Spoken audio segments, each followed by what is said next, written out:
নতুন যান-বাহন আইনক লৈ ৰাজ্যজুৰি চালকৰ প্ৰতিবাদ।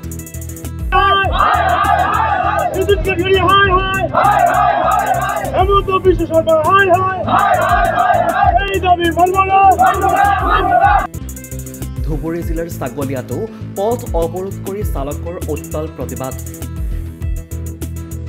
এই নতুন আইনত উল্লেখ আছে, যদিহে দুৰ্ঘটনাত আহতক হাস্পতাললৈ নিয়াৰ ব্যৱস্থা নকৰে তেন্তে 10 বছৰ জেলৰ লগতে 7 লাখ টকা পৰ্যন্ত জৰিমনাৰ ব্যৱস্থা থাকিব।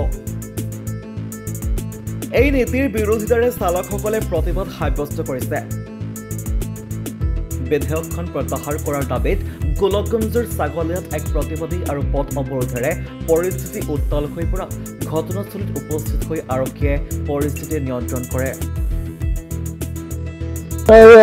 যিটো উদ্দেশ্য লৈ আজি আমি ইয়াত ন্যাশনাল হাইৱেত পথ অৱৰোধ কৰিছোঁ, এই পথ অৱৰোধটো যাতে আমাৰ ছাকচেছ হয় তাৰ কাৰণে আমি গোটেই ভাৰতবৰ্ষৰ ড্ৰাইভাৰ যাত্ৰাক অনুৰোধ জনাইছোঁ।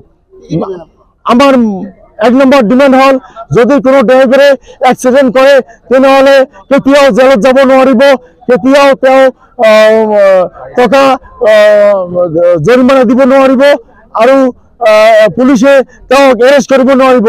এটি 1 নম্বৰ দাবী। 2 নম্বৰ দাবী হ'ল, যদি কোনো ড্ৰাইভাৰে এই ন্যাশনাল হাইৱেত এক্সিডেণ্ট কৰি ডেড হয় তেনেহ'লে তাৰ ফেমিলিৰ কাৰণে 50 লাখ টকা জৰিমনা দিব লাগিব এককালীন। আৰু 3 নম্বৰ দফা হ'ল, যদি কোনো ড্ৰাইভাৰে 60 বছৰ সময় উকলি যায় তাৰ ড্ৰাইভাৰ লাইচেন্সটো কেতিয়াও ৰিনিউ নহয়, এই পৰিয়ালখন পোহপাল দিবৰ কাৰণে 10,000 টকা পেঞ্চন এই ড্ৰাইভাৰজনক দিব লাগিব। প্ৰত্যেকজন ড্ৰাইভাৰ যাতে ভাৰত চৰকাৰৰ পৰা পেঞ্চন পায় তাৰ কাৰণে আমি দাবী জনাইছোঁ। Bureau report, any Bharat 24। নিবিৰ নিবিৰ কিনো অনবৰ লাগি থাকা? ক'তনো লাগি আছো? ইমান সময় হ'ল বাথৰুমতে সোমাই আছ। তোৰ আজিকালি কি হৈছে বাবা? কথা এটাও ভালকে নাপাত।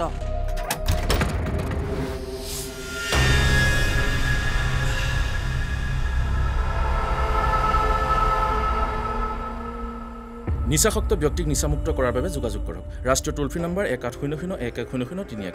জিলা প্ৰশাসন আৰু জিলা সমাজ কল্যাণ বিভাগ, কামৰূপ মহানগৰ, অসম চৰকাৰৰ দ্বাৰা জনহিতাৰ্থে প্ৰচাৰিত।